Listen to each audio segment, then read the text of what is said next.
Jesus is calling anyone who wants to be his disciple to count the cost.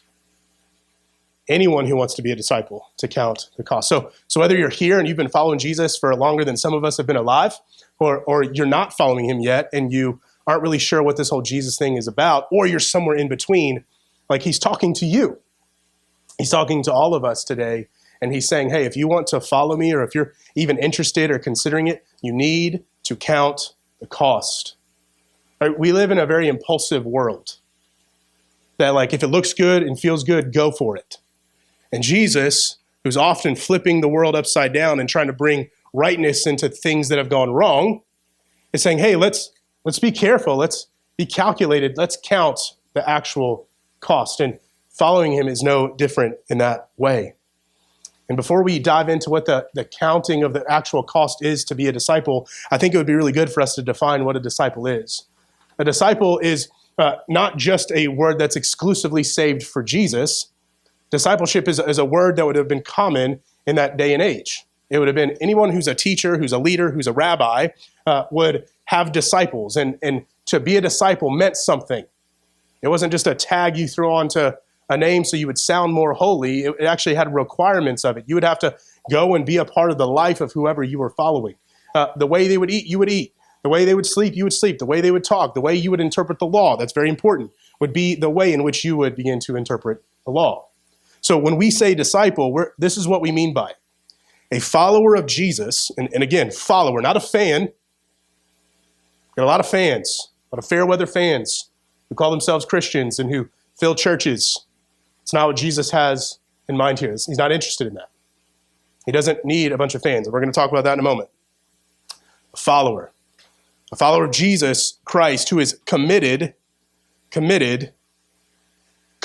So when you don't want to do it, like not when it's easy and convenient, when it's hard and really ridiculously tough, that's when committed to what? Being with Jesus, becoming like Jesus, and doing what Jesus did. In other words, it's all inclusive, baby. Right? Your yes is your yes, not 70%. Jesus has no interest in just 70% of you. He is interested in every single bit of your life, including those that you're ashamed of and you don't really want to surrender to him. He wants those too. And so this is what he's saying. Be with me. Become like me. Because when you're with me, you have to be changed and transformed by me. And then as a result of that, go do what I do. We often try to move the order around, and I think the order is very important. You cannot do anything for God if you're not first with him. Because being with him is how you be changed. You're changed by him. You become like him. You see things the way he sees them. You think the way he thinks. You feel the way he feels. You look at the scriptures, and Jesus had compassion on people who were knuckleheads. How? Well, hang out with him, and he'll teach you. He'll show you, you're the knucklehead. And he's come after you. And okay, I got it now. Now I'll go after other ones because I'm just like them, right? And so being with him changes you to then go and do what he does. And then you lead other people to do the same. It's this idea of hey, follow me as I follow Christ. Go do the things that I'm doing because I'm sold out for Jesus. So come and join me. And so it's this beautiful cycle that continues. So this is what we're counting the cost of this morning, to be a disciple of Jesus. And he highlights 5 things in here that we need to consider when it means being a disciple of Jesus. These are the requirements. This is the list. These are non-negotiables. These aren't for the super Christians. These aren't for once you hit 10-year mark, now do these. From day one, this is what it looks like. And I just want to set that tone because some of this is hard to swallow in and of ourselves. But again, the goal is that it would lead to joy in him. Starting in verse 25, it says, "Now great crowds accompanied him, and he turned and said to them, 'If anyone comes to me and does not hate his own father and mother and wife and children and brothers and sisters, yes, and even his own life, he cannot be my disciple.'" Here's point number 1. Disciples of Jesus love him more than anyone else. Love him more than anyone else. Let's break it down. Jesus saw that there were great crowds, and he looked and said, okay, something's up here. There's a mix of different types of people who were following him. He's all-knowing, so he knows the motives of every single heart, of every single person who's on this trail following him as he's on his journey to Jerusalem. He knows there's some devoted people in this crowd who are actually have counted the cost and know it and are willing to pay the price. He knows there's others who have just heard about the miracles that are amazing and wonderful and just want to catch a glimpse themselves. He knows that there's people who have heard that he can provide meals for thousands. He knows there's people who have heard about the fact that demons don't stand a chance in his presence. And so they're curious about the signs and wonders and they want to see one for themselves. He knows that there's might even be people in that crowd who are against him and want to see his downfall and everything in between. And so this is a very interesting message that he begins to preach when he's got the crowd. This is not the way you and I would typically roll. You see a big crowd, how do you get the people going, right? No, Jesus says something that actually intentionally thins out the crowd. And so again, he's not interested in fans. If he had a social media, he doesn't care about how many likes and followers and all that stuff that's trending, right? That's not how he is. And so he sees a great crowd and he turns to them and then he says, if anyone. Again, he's not just talking to a specific group of people in that crowd. He's talking to everybody, which again, we said there's a mixed crew of people. And this command, these requirements are to anyone and everyone who's considering following him, not just for those of us who feel like, that's for the other people. Oh, well, that's for the holy rollers or the Jesus freaks or the varsity Christians, however you want to go about thinking about this, right? No, it's for anybody. Young, old, no matter the skin color you have, the money in your bank account, none of that matters. These are all the same requirements for all of us. And so part of our unity in the faith is that we all have same cost in following our King. It's part of what rallies us together. And this isn't just for disciples in this day and age, this is for us today. So for you and for me, as we consider these costs, these are costs that you and I have to pay too. Part of the question this morning is, are you willing to pay it? He then says, anyone who comes to me. The idea here is, again, that there's a desire to attach yourself to Jesus as disciples attach themselves to a master or a rabbi. You're letting go of the past life and you're clinging on to him. That's what it means to follow Jesus. It's not this, okay, I guess he'll do because my life is down in the dumps and I need some get rich quick or get better quick scheme. No, it's this isn't working and this is leading to death and hell and all the things that are associated with that. I'm going to let that go and cling on to Jesus because he has life and peace and joy and fulfillment. And that comes through me actually dying to myself. That's what it looks like to come to Jesus. So if we want to come to Jesus, what does he say? You've got to hate everybody. Isn't that interesting? And he doesn't say hate everybody. He says hate the people in your life that you're the closest to or typically are the most close to. This is the interesting part of what he says here. He says, look, even your own mother, your father, wife, children, brothers, and sisters. And then he goes, yes, even your own life. If you don't hate those things, don't bother with trying to be my disciple. Now, we have to ask the question, what does Jesus mean by hate in this passage? Because if we've read the Bible, we know that God calls us to love, to honor our mother and father. That's one of the commandments, right? We see in other places that we're supposed to actually love our neighbors and love our enemies. So what does Jesus mean here by hate?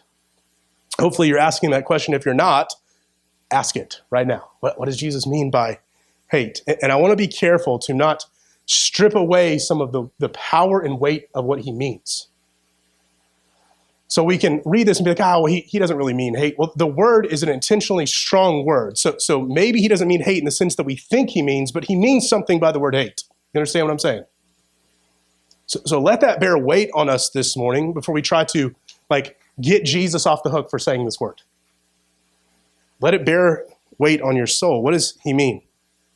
A few quotes that I thought were helpful in understanding this. One, hate shows how great the difference must be between our allegiance to Jesus and our allegiance to everyone and everything else.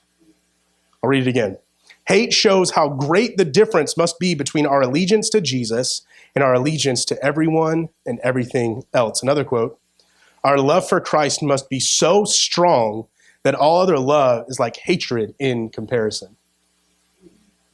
This is what Jesus means. He's meaning that you must love me so much more. The gap between the love for me and the love for anything else must be so wide, so vast, so massive that someone who doesn't understand would look and see that you look like you're hating the people who are not me.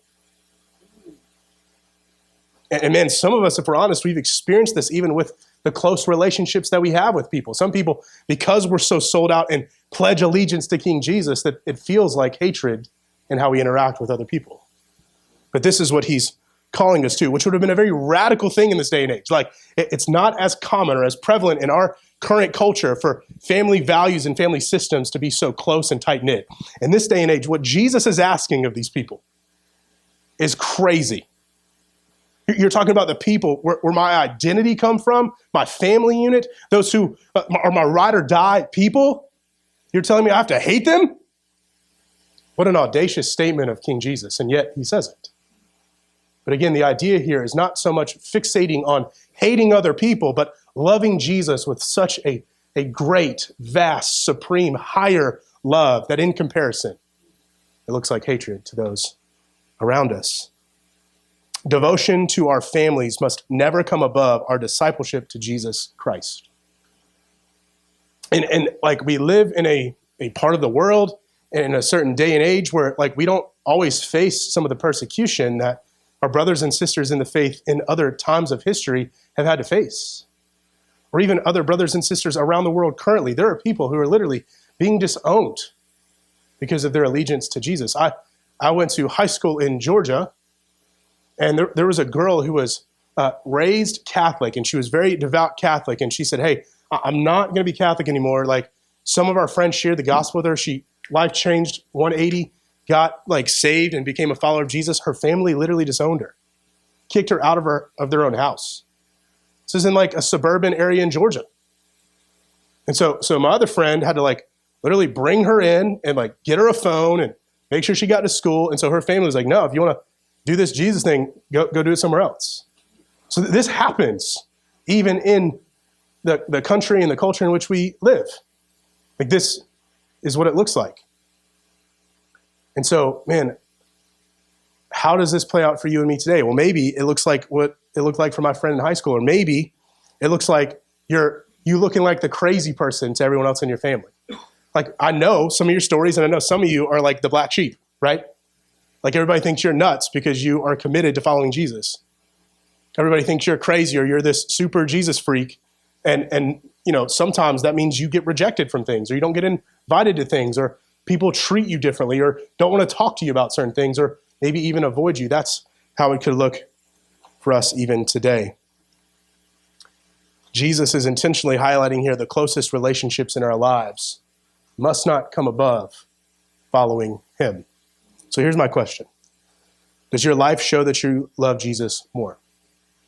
Does your life show right now that you love Jesus more than the next closest person you love? And again, I don't think Jesus is asking for those of us who are husbands to hate our wives. So the takeaway today from the sermon is not, go hate your wife today, church. In Jesus' name, amen. That's not the call. In fact, I would make this argument. If you love Jesus more than you love your wife, you're going to love your wife better than you currently are right now. That's what that's going to look like. But again, does your life reflect that you pledge allegiance to Jesus alone, and then everything else flows from that? I want you to think about, is there a relationship with a person right now in your life that is taking precedence or being placed above your relationship with Jesus? If so, would you confess that this morning? Would you lay that down at the feet of Jesus, and would you surrender that to him and actually make him the first and the primary love of your life? Verse 27, whoever does not bear his own cross and come after me cannot be my disciple. It's like this, the first one was kind of the teaser into the real meal here, right? Like, that was the appetizer. Here we go. We're diving in. As if that command, that requirement wasn't enough. Jesus, again, has the audacity, right, to say, whoever does not bear his own cross and come after me cannot be my disciple. Second thing this morning, disciples of Jesus sign up to die. Sign up to die. Is that like the message that we often hear in Christianity in our culture? Probably not. But the one who we claim to be following says, you have to carry your own cross to come after me. What does this mean? To bear your own cross. We often want to take that phrase, and again, we want to sugarcoat it, or we want to lighten the load so it's not as heavy and we don't have to wrestle with it as much. But Jesus was not being like figurative when he said this. In other words, he wasn't to say the cross can be anything you want it to be. The cross was a very specific thing. So we often think like, right, like we're, someone's annoying us and we're just like, well, that's the cross I have to bear. That's not what he meant. It's not dealing with an annoying person in your life. That's not your cross. It's just not. Like, that's not what Jesus meant here. But what did he mean? Well, before someone died on a cross, they had to actually carry it. They had to actually carry it. Like, it wasn't just exclusive to Jesus in that narrative that we talk about on Good Friday. So it was part of the actual, like, death. It was, you had to be mocked and ridiculed and carry the pain of that cross yourself and be thinking the whole time that it's actually going to get worse and not going to get better. Nobody signed up to do this for fun. There was not like a parade or a fair where they're like, hey, there's a cross-bearing station. Who wants to sign up? That's not how it went. So it was reserved for criminals who were condemned. And there was a lot of shame and guilt associated with it even. So the first hearers of these words from Jesus did not need an explanation of the cross. They understood what it meant. And they knew it was an unrelenting instrument of torture, death, and humiliation.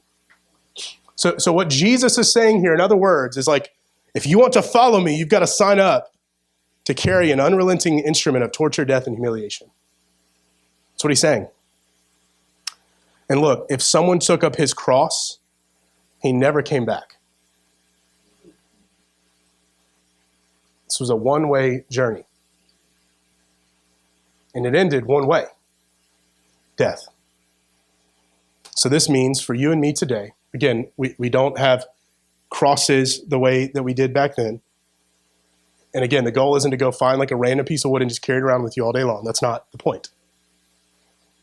But there is something for you and me in understanding what Jesus meant, and that is this, that every day we sign up to die to ourselves, our desires, our dreams, our ambitions, our plans, and our wants.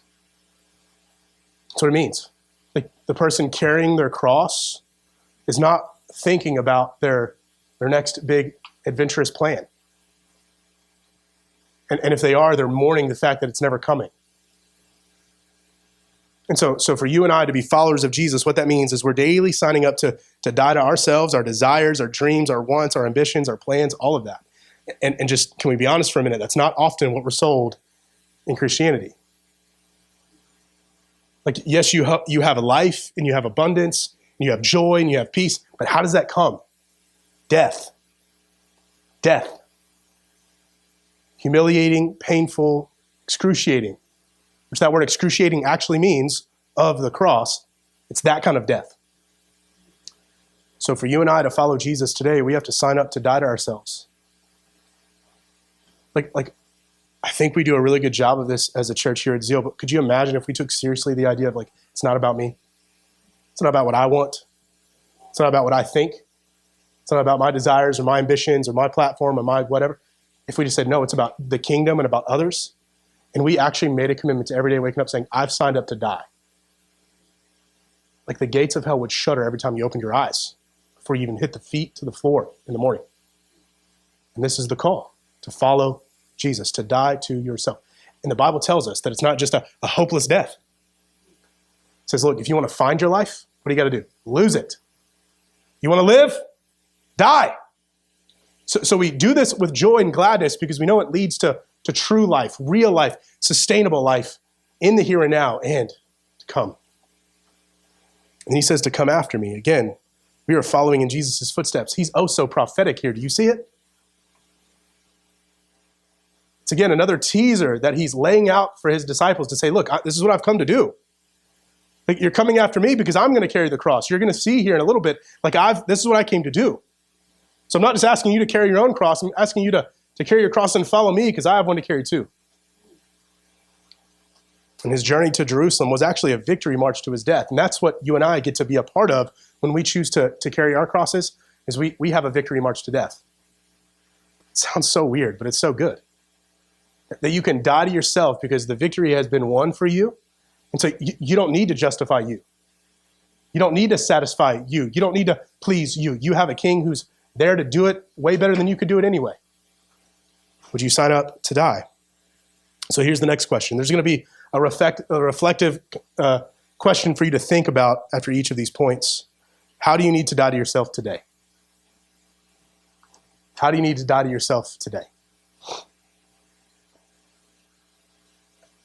If you have notes or you've got your Bible and a pencil, like think about this. Like what do you need to die to today? Maybe it's this like idea that's just been in your head. Maybe it's a relationship that you need to kill. Maybe it's like something that has got a hold or a grip on you. Maybe it's a mentality that you have. Like, what is it for you? What do you need to die to today? Verse 28. For which of you desiring to build a tower does not first sit down and count the cost, whether he has enough to complete it? Otherwise, when he has laid a foundation and is not able to finish, all who see it begin to mock him, saying, this man began to build and was not able to finish. Or what king going out to encounter another king in war will not sit down first and deliberate, i.e. count the cost, whether he is able with 10,000 to meet him who comes against him with 20,000? Verse 32, and if not, while the other is yet a great way off, he sends a delegation and asks for terms of peace. Third one, disciples of Jesus take time to count the cost of following him. Jesus, who's the greatest teacher of all time, like, doesn't matter your preference, like I'm telling you, he is the best, he is the GOAT, and you need to get on board with that because he's going to be teaching you forever, right? He'll be reminding you of how good he is forever. So he's the best teacher ever. And so he lays down these requirements that are huge and they're weighty and they're heavy. And in the midst of that, he gives us these two beautiful parables or illustrations of what he's talking about so that even for those of us who maybe have a harder time understanding, we can envision this. I want you to close your eyes for a minute. Again, nothing weird. By God's grace, isn't going to happen to you. I just want you to think. I want you to envision and imagine what Jesus is saying here. He's asking questions. He's like, look, imagine someone trying to build a tower, build a castle, this grand, beautiful castle. And they start to build and the foundation's laid. And then they ultimately are like, oh, snap, we don't have enough stuff. Okay, well, let's go get more stuff. We don't have enough money to get more stuff. They have to stop building this building. There's rumors starting to spread of how grand and awesome this castle is going to be. And yet there's no funds and no resources to finish it. Jesus says that's a bad idea because then people are going to look and be like, what is that? They're going to mock you. They're going to laugh. Are you kidding me? You started that and you couldn't finish? That's irresponsible. That's foolish. Like, who would do that? Second analogy. Jesus says, imagine a king who's got an army of 10,000 people. Hears that he's got to go to war against somebody who's got 20,000. A bad, foolish king would be like, go for it. Have at it. A good king would sit down and be like, okay, that changes things. We've got 10,000. They've got 20. The math on that is for every one of us, there's 2 of them. And I know we got some dudes on our squad who could take 10 at a time. So maybe we could make this work. Or you know what? It's not worth it. Let's not do this. Before we get in too deep, before there's too much bloodshed, let's call this thing off and ask for terms of peace. Again, you can now open your eyes. That's the imagery that Jesus is trying to paint here in this idea of counting the cost. But notice that the two analogies are really what it looks like to actually live the Christian life, to build and to go to battle. To build, to go to battle. Isn't that what our King is up to and has been up to? Like, that's what the church is. You realize you're the temple. We are the temple of the living God. It's a glorious tower being built, right? And we're going to war against an enemy who doesn't stand a chance. And that's what you sign up to be, is to be a part of that living temple and to be a part of the Lord's army and to carry the weapons of warfare that are battle tested and sealed by his grace. And so that's the illustration he's saying here. And yet, just because we're building and going to battle, like, we don't want to be foolish and not count the cost. Count the cost and make sure we have enough to finish. Otherwise, we will look like fools and have wasted our time. Like, think about a tower that starts to be built. It's like taking up precious, like, square footage that could have been something else that was more valuable or useful. It's resources that have no significance other than to look at and mock. Jesus is trying to paint a picture here. Going to war, you need to sit down and figure out, do you have what it takes? Like, do you have enough people? Do you have enough supplies? Do you have enough food? Do you have enough weapons? Like, are your people built for this? Like, did you just come off a battle where you scraped by and now you're going to go to war against someone who you don't stand a chance against? Like, think about these things, is what Jesus is saying here. If not, then you're going to do something foolish. So don't and sin for terms of peace. Again, what perfect images of what the kingdom of God is like. That's what you and I who are in Christ, and if you're not, this is what you're invited into. This is why Christianity is awesome. It's not just this like, oh, stuff is bad. I need to change things up. No, you're signing up to build. You're in your DNA. You're made to build. You're made by a God who's creative. And so, man, there's something in you. When you hear build and you see build like in the kingdom, like your heart should start beating a little faster. Like when we talk about going to war, like there should be something like, let me strap up my boots and let's go. Like there should be something exciting and exhilarating and thrilling about stepping into these things. Why? Because you're made for it. You're made for it. And so again, we got to count the cost in order to do this. But I want us to understand that Jesus' heart here is to be clear on what discipleship is. That's his goal in this statement. It's to be clear on what discipleship is. And so let me say this. He wants disciples. Like they don't read this passage and think that Jesus just hates everybody and is trying to get people to get out. That's actually not what he's doing. He wants disciples. Like that's his heart. Like come to me. Like why would he invite us if he doesn't want us? That's silly. Right? The story before this is this grand invitation that he's throwing this massive party and he's trying to get everybody who wants to come and to eat and to drink. So he's not saying, hey, I don't want folks. That's not what he's saying. He wants disciples, but he wants disciples who know what they've signed up for. He wants to know what they've signed up for because he loves us. What a good leader. What a good king. He's clear. He's direct. He's telling us like it is. But that's what he's up to. He wants disciples, and he wants us to all know what we're signing up for building and for battling. That's what Christianity is. It's not just show up a couple times a week to some things and make yourself feel better. No, it's go to build and go to battle. That's what it is. And so we show up and sign up and do some stuff so that we can build and battle. And if we're not building and battling, we shouldn't do it, okay? But that's what it is. So now I've set it up. I want us to see this. So then we must be careful to let people know this when we share the gospel with them. You got to be careful to share this piece of the gospel. Like, yes, it's death to life, but life is building and battling. Life is like you're a part of something bigger than you, and you can build something bigger than you, and you're caught up in now a war of the ages. And you're on Team Jesus, and he doesn't take losses. But it's a fight. There's bloodshed. There's battles. He ain't losing. And if you think somehow you on his team tips the scales to a loss, then you need to think better of yourself. In Jesus' name. Like you can't stop Jesus from losing, even if you don't know how to pull back the bow. Like he'll help you, okay?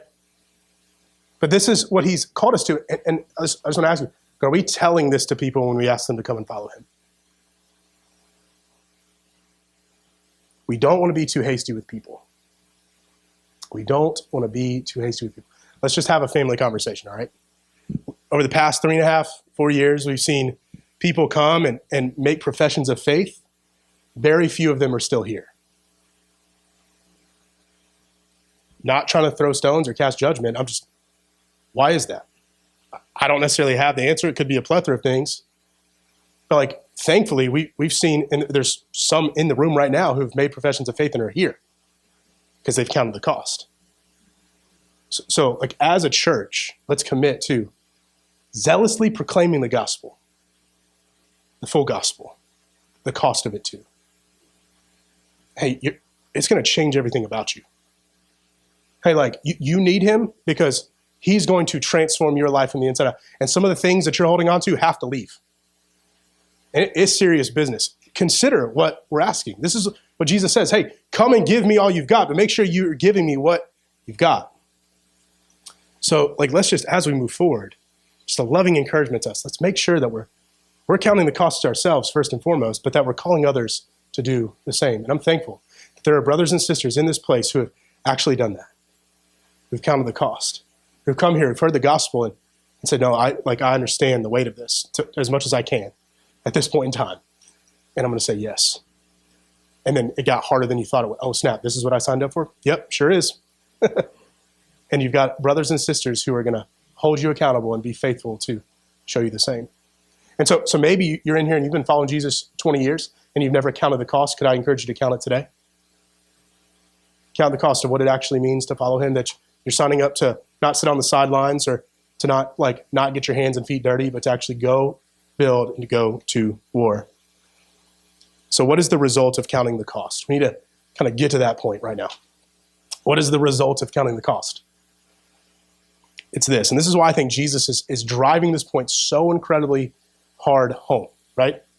Like what should be the result? Like when you sit down and you're like that king or you're like that builder, like what should that practically mean? Well, it should mean this. You realize you can't afford any of this by yourself. Like if you're trying to build something, you ain't got it. I don't care how deep your pockets are, you don't have enough. If you're the king, I don't care how many battles you think you've won, how many soldiers are in your army, how many Rotterdam folks you got, how many weapons you got in the arsenal, it doesn't matter. Like you don't have enough. That should be the result of counting the cost. I don't have enough, Jesus. I can't win this battle. I can't build this thing on my own. And Jesus is like, exactly. Right where I want you. Listen to this. The great point to be noted is that Jesus does not say that this man should not build the tower. That is the usual interpretation, but it's not even implicated in what Jesus says. Jesus wants us to become disciples. The man ought to build the grand tower, but no man can do this in his own natural ability. And the attempt to do so is foolish. He can never get beyond the foundation, mere outward profession of faith, mere outward attachment to Jesus. Where then is the money to come from to build this tower? You ready for the answer? Grace furnishes all that the disciples need. Grace alone. You don't have enough. Did you get there quickly this morning? I don't have enough. That's the point. The lie is to think you do and to believe that you do and act like you do. The truth, the thing that sets you free is to believe I don't have enough, but he has more than enough. He who calls me will complete it. He who calls me will supply everything I have. And it's only by his grace that it will happen. Not your performance, not praying harder, not doing more. No, his grace and positioning yourself underneath the waterfall that is his grace. Would you do so this morning? We should not insert the thought that this king should not, in the first place, have allowed things to come to the point of war. The war is inevitable, church. The moment one decides to be a disciple, it is the devil that will not have a decision. Jesus wants disciples. He wants this war, and he therefore warns us not to enter it with inadequate strength, for we should then be doomed. That means that we take the armor of grace, which we see in Ephesians 6, 10 through 17, and like Paul, fight the good fight of faith. So why do you count the cost? To realize you can't pay the price. And to realize that the king who's calling you to discipleship has got a plethora of storehouses full of stuff that you need. Grace upon grace upon grace. So take time, count the cost, realize you don't have it all, and position yourself underneath his grace. Have you counted the cost this morning? And called upon his grace. Last little quote before we move into the next point. Discipleship builds something grand in us and strikes down something hostile outside of us. Isn't that good? Discipleship builds up something grand within us and strikes down something hostile outside of us. It builds faith in a new life, a glorious tower indeed. And it overcomes the devil and all of his assaults, a glorious victory indeed. Verse 33, so therefore, again, in light of what was just said, any one of you who does not renounce all that he has cannot be my disciple. Fourth one, disciples of Jesus empty themselves of everything. Again, often when we read the Bible, we come across words like therefore or behold, and I often want to point to you the significance of these words. When the word therefore is in the Bible, you should ask the question, what is that therefore? And so Jesus has a point in using the word therefore. It's to get us back to the two illustrations he just mentioned, the cost of the tower and the cost of the war. He says, so in light of that, in light of what I just said, renounce all that you have. What does it mean to renounce all? It means to give up everything, to say goodbye to all you have. That's literally like the translation, to say goodbye, to like blow a kiss, wave, hug, do what you got to do, leave it, say goodbye. Rid yourself of anything that prevents total commitment to God's kingdom. I'm going to say that part again. Rid yourself of anything that prevents total commitment to God's kingdom. There is nothing off limits for Jesus Christ. Nothing off limits for him to have or to use in your life. So again, when you count that cost and you realize like you don't have it all, you can't pay that full price, the right response is not to just acknowledge that and position yourself underneath the waterfall of grace, but to then say, here's everything I have, Jesus. It's all yours. All of it. Even the parts that I don't even understand, or the parts that I'm ashamed of, or the parts that have had a strong hold in my life for years, like it's all yours. Also all the good. Like my ambition, my joy, my happiness, the relationships that are positive, every dollar to my name, all my social status, all the things I've worked so hard for, all the things I've done really well in this life, it's all yours. Every bit of it. Again, there's none reserved for you, it's all his. And so for many of the disciples in this day and age, when they would have heard this, what it would have meant for them is to literally physically go and sell everything we have. We see that in Acts chapter 2. Man, they just sold everything they had and gave to those who had need. And maybe for some of us, if we're honest and we feel the Spirit of God leading us, like sell what you got and give it to those who have need. And maybe that's the call for you and me today, but here's what I do know the call is for every single one of us to realize that it's not yours in the first place. It's not yours. So I'm not saying everybody go put a for sale sign in your yard today. Sell every vehicle you got, like cash out in your bank. That's not what I'm saying. Unless the Spirit of God is leading you, then don't let me stop you. But I am saying that you start to realize that's not your house. That's not your car. That's not your calendar. Here's the reality. We all have a sliding scale of like, do we have houses or not? Do we have cars or not? Do we have nice whatever? We've all got 24 hours. It's not yours. It's his. Like where you put your dollars and where you put your time is going to determine where your heart is. Who's got it? You, your idol, or your king? And here's the thing. Some of us, we might even be our own idol. You might think you're all that in a bag of chips. Throwing it back to like the 90s. That was a phrase back then. But like you might think you're the greatest thing ever.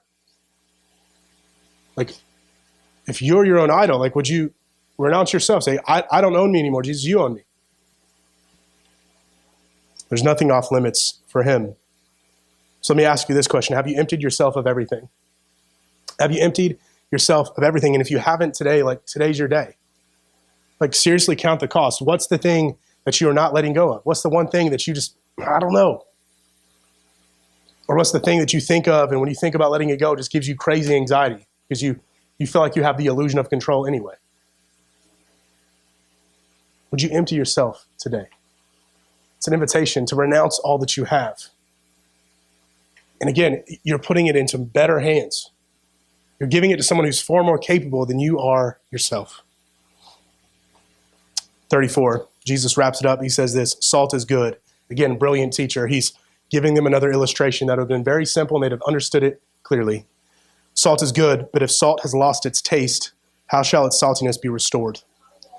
It is of no use either for the soil or for the manure pile. It is thrown away. And then he closes out, he who has ears to hear, let him hear. Fifth and final point, disciples of Jesus are fully committed. Disciples of Jesus are fully committed. He says salt is good. In this illustration, salt is discipleship. Being a disciple of Jesus is what he means when he says salt. Being a disciple of his is good, is what he's saying. Why is it good? Well, salt does a lot of great things. Maybe you already know this, but if not, salt preserves. Like disciples preserve the goodness and glory of God in the world. Salt enhances. I'm a firm believer if a Christian is somewhere, it is automatically better because Christ's presence is there. It purifies. Disciples should be purifying those around us and the culture that we're in. And it also creates thirst. Salt makes you thirsty. It's kind of the point of it, right? In some senses. And so for us as disciples, we should live and interact and think and have character in such a way that those around us are like, what is that? And I want some of it for myself. Like what makes them so different? How are they so kind? How do they have so much joy when life is crazy? How is everything seemingly falling apart in their life and yet they rejoice? And how come, like, when storms are coming in, they're not worried about themselves and they're thinking about other people? Well, that's creating thirst because of how we live as salt. Modern salt is pure and does not lose its flavor, but salt in Jesus' day was impure and could lose its flavor. It's important to understand because what he's saying here would have been relevant to them, and it might be a little confusing to us, especially if it came in contact with the earth. If it came in contact with the earth, it could be contaminated and it could lose its flavor. And once the saltiness was gone from the salt, there was no way to restore it. So the salt must have been thrown away. Look at the question Jesus asks here. How shall its saltiness be restored? Here's the only answer. It cannot. There's not it's not like pray harder. That's not the solution. Like it cannot become salty again. That's the exact point Jesus is trying to make. If salt doesn't stay salty, if it loses its saltiness, it can't become salty again. It has no more value. So that's why he says there's no use of it either for the soil or for the manure pile. It's not even fit for dung. So you just throw it out. And in other places, he says it actually gets trampled on. When a disciple loses his Christian character, he is good for nothing. Let that bear weight on us. And eventually we will be walked on by others and will be a disgrace to Christ. Jesus wraps this up with a very stern, loving illustration to say, look, this is what's at stake if you sign up to do this thing and you don't know what you're doing. This is what's at stake if you're not really fully committed to me. If you're halfway in this thing, if you've got 1 foot in and 1 foot out, you're going to become saltless salt, and I have no use for you.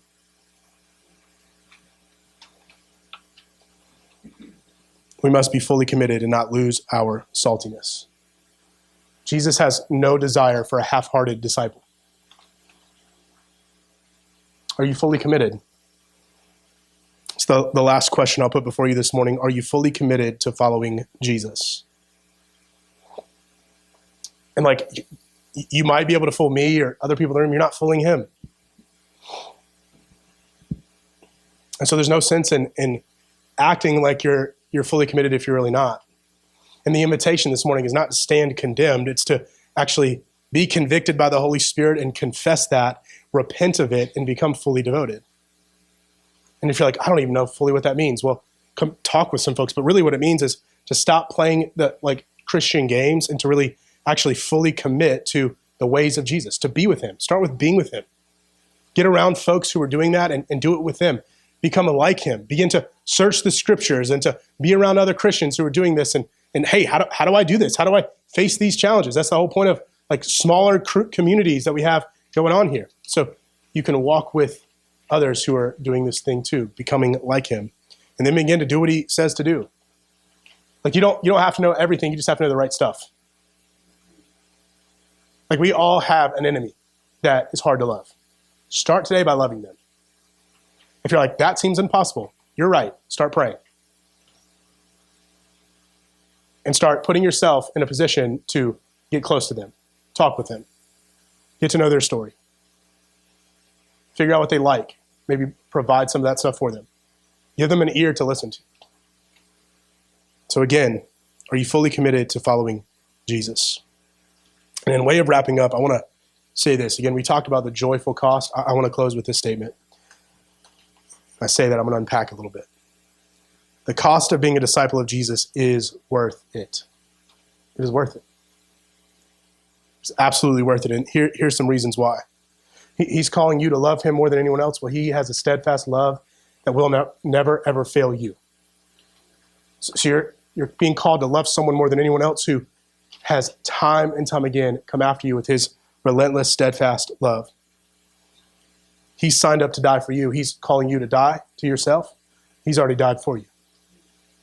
He signed up to die. And by the way, when he signed up to do that, the Bible tells us that it was a joyful commitment on his end. And that he willingly did it. He's standing before those who have the power to let him off the hook. And he's like, you can't do anything unless my dad tells you to. It's like, I'm here of my own will because I want to do the will of the Father. He already dealt with that in the garden. He said, not my will, but your will be done. And so his will is now the will of his Father's. So he's standing before there, joyfully willing to die for you and me. Jesus knows the cost. So you and I are called to count it today. He already knows it. Better than you and I ever will.